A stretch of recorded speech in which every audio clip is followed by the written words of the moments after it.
At ngayon naman, papunta na tayo sa tinatawag nating suba. Sa inyo ba? Ano ba ang tawag sa inyo nito? Comment lang kayo sa baba para at least alam natin kung anong iba pang tawag dito. Sa part naman na to, medyo mahirap ang butas ng mga katang gawa ng mga dolaro. So, meron naman tayong new word, dolaro. So, ano ang tawag sa inyo nito? Comment down below para at least malaman natin kung ano ang iba't ibang tawag ng dolaro. Okay? Sa part naman na to, makikita natin kung paano manghuli ng katang. Kaya, sabay-sabay natin tingnan kung paano ang proseso nito.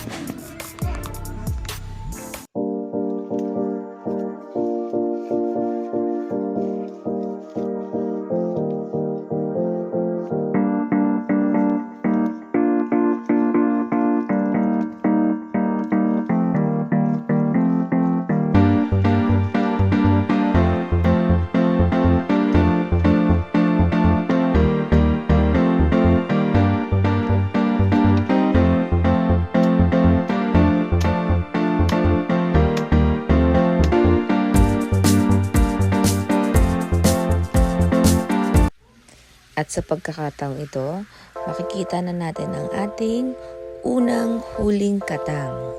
Ayan, kinukuha lang ni brother ang ating katang. At makikita na natin kung malaki ba o maliit ang kanyang nahuli. So, ayan na guys. Okay, maliit lang siya. So, hindi tayo mawawala ng pag-asa. Ang huli ulit tayo ng isa pa. So, una pa lang yan guys. Samahan nyo kami at manguhuli pa tayo ng mas malalaki pa dyan. So, yan. Congrats sa ating first crab. Masok ka na dyan. Okay, next. So, guys, lumipat tayo ng pwesto at this time, gagamit na tayo ng panungkit para sungkitin na natin yung mga katang. So, yan. May nakita tayong butas, no? Ayan, pinasok ni brother yung kanyang kamay. So, dyan kasi nagpupunta at ayan na nga, pinapasok na natin yung ating panungkit. Okay. Sa pamamagitan kasi ng panungkit na yan, susundutin natin yung ating mga katang para lumabas sila dyan sa butas na yan. Ayan. So, yung mga gamit natin kanina, nagagamit na natin ngayon. So, dito, mapapansin nyo, magkaiba yung paghuli doon sa kaninang pinanggalingan natin at dito sa part na to. Kasi sa part na to, dinudukot na natin yung kanilang butas para ma-push yung katang at lumabas dun sa kabilang butas. So, ayan guys. Ginagamitan din natin siya ng itak para mabungkal natin at mapalaki natin yung butas. Kasi for sure, andyan lang siya sa loob. Ayan.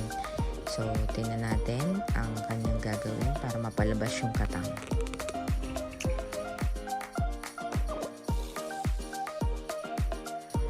Yan guys, dahil ikaw ay may tiyaga, ikaw ay may katang. So yan na guys, napalabas na natin yung ating pangalawang katang. So yan, okay. Medyo medium size itong nakuha natin. Ayan, nanlalaban pa siya. Mukhang ayaw niya pang magpahuli guys. So yan. Okay, congratulations. At meron na tayong pangalawang katang. Guys, hindi talaga basta-basta o ganun-ganun lang ang huli ng katang dahil delikado din to. Kasi may iba na talagang napuputulan ng daliri kasi nga dahil sa mga sipit nilang matatalas.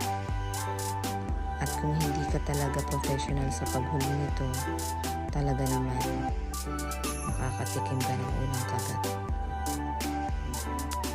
At yun na guys, nakahuli na naman tayo ng isa pa. So, mukhang swerte tayo ngayong araw na to at maraming katang na naglalabasan.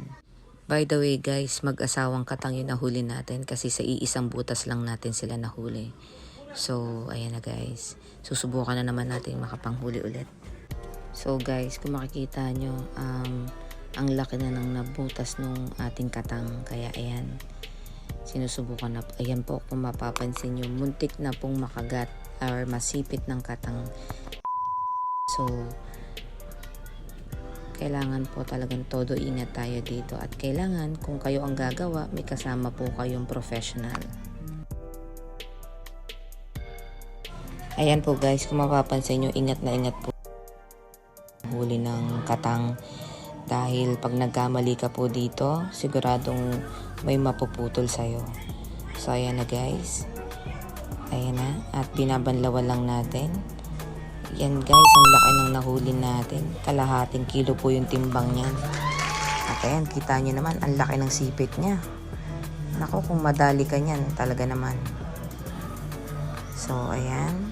Hindi ko na po nabilang kung ilan na yung katang na nahuhuli natin. Pero sige lang po, manghuli pa tayo. Yan guys, sunod-sunod na po yung nahuhuli nating katang. Ayan. Nakasungkit po tayo ng another katang guys. So, ayan po. Banlawan lang po natin palagi. And ipapasok na po natin ulit siya sa timba. So guys, ang dami na natin nahuhuli. Nakakailang kilo na rin tayo. So, ayan. Medyo maliit lang siya. Pero mataba yan guys. Okay. So, another one na naman guys. At dahil may butas, tsak na may katang. At pag malaki ang butas, tsak na malaki din ang katang na mahuhuli natin guys. So, ayan na. So, dito guys, gagamitan natin siya ng maikling pangsungkit. At ayan. Ayan, dito sa part na to guys, nasungkit na po natin yung katang. Pero dahil maikli yung gamit nating panungkit at medyo malalim, kailangan natin siyang gamitan ng mas mahaba na panungkit. So, ayan guys. At ang hirap ilabas dyan ng ating katang gawa ng masikip yung butas. So, ayan guys. Nasungkit na po natin dyan. And, ayan. Gagamitan ulit natin ng isa pa para, kumbaga, maipat natin siya para maiangat.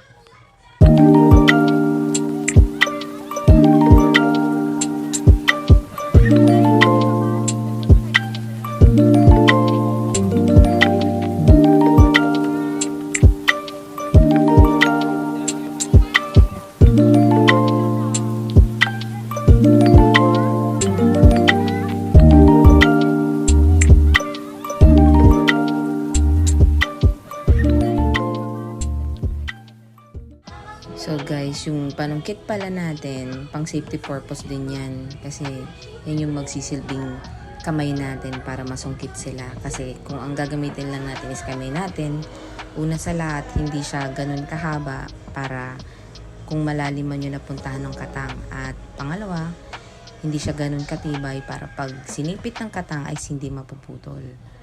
So yan, protection din po natin yan. So guys, dito no, hinihigit na natin, tinatry na natin makuha ng dahan-dahan para hindi siya mapatulan ng kanyang sipit. Yan guys, ang laki nito guys. Ayan na. Ayan guys, ang laki. So pag malaki yung butas, ipusta mo na. Malaki din ang katang na nasa loob guys. So ayan na guys. Ayan na, tingnan nyo kung gaano kalaki itong nakuha natin guys. So, tingnan niyo po.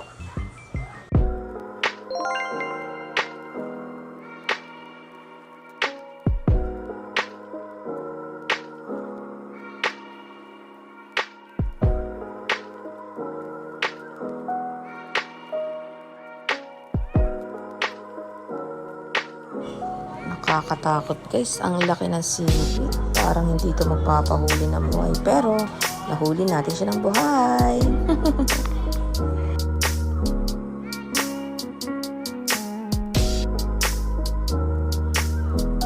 Dito guys, tuloy-tuloy lang tayo ng panguhuli at dahil maganda ang panahon at marami tayong butas na nakikita, dire-diretso na natin.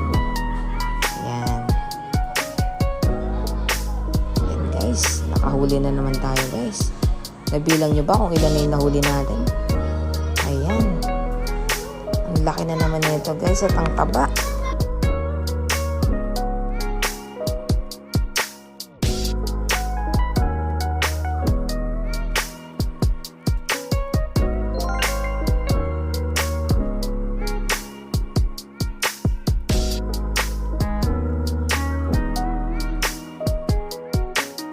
Malalapit na po nating mapuno yung timba natin guys. Ayan. So dire-diretso lang po tayo sa paghuli ng katang. Ayan. Yung maliliit na butas nilalakyan lang po natin gamit yung itak, guys. Ayan. Okay, guys. Nakahuli na naman tayo. Ayan, guys. Dahan-dahan po natin inaangat. Ayan. Kasi iniingatan po natin, guys, na hindi maputol yung kanilang mga sipit. Ayan, guys. Ang laki na naman at ang taba, guys. Wow. Ayan, nagsisiksikan na po sila sa loob ng ating timba. Ayan, mga buhay na buhay pa, guys. Ang sarap nito, guys. So, sa part na to, guys, bumalik na naman tayo sa suba. At, ayan, naghahanap-hanap po tayo ng butas dito. So guys, kung mapapansin nyo, hibas na po, no? So another term, guys, sa inyo, guys, anong tawag na ito sa inyo? Kasi pag low tide, ang tawag sa amin dito sa Marinduque ay hibas. So guys, comment down below kung sa inyo anong tawag dito. So ayan, guys, nakakita na tayo ng butas. At susubukan na nating sungkitin kung meron tayong makukuhang katang.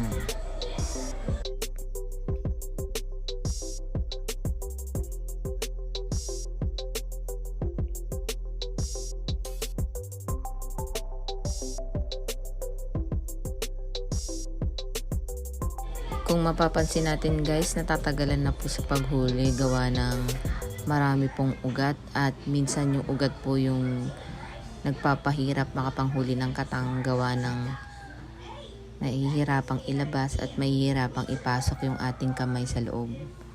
So ayan na, guys. Sa pagkakataon tong, guys, meron na po tayo nahuli. So ayan na. Kailangan lang nating dahan-dahanin.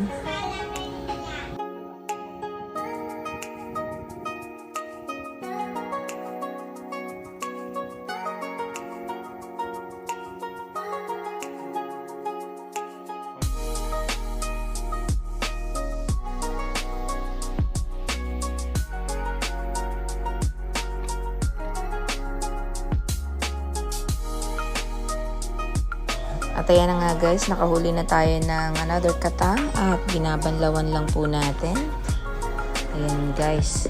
So ang dami na nating nahuli ngayong araw na to at talaga namang matataba at malalaki. So ayan, guys, binabanlawan lang po, nililinisan para makita nyo ng mas maayos. Ayan, guys, ang laki kung mapapansin ninyo.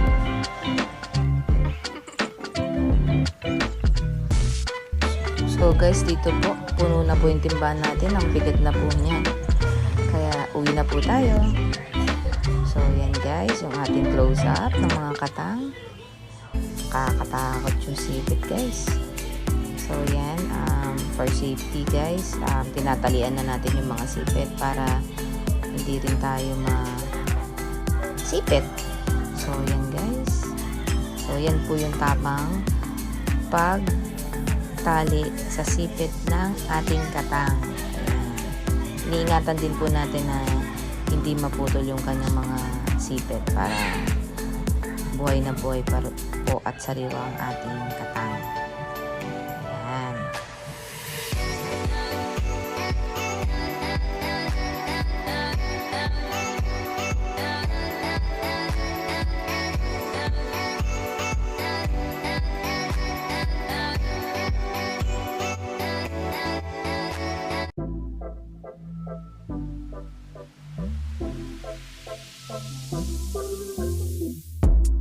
So guys, yun na po yung ating mga katang kapag nakatali. Ayan. So yung maliliit na sipit or galamay na lang nila yung makikita natin. So guys, naka2 kilo nga po palang katang ang nahuli natin. At sa mga gustong mag-order, message lang po kayo. 400 pesos lang po per kilo. Fresh na fresh!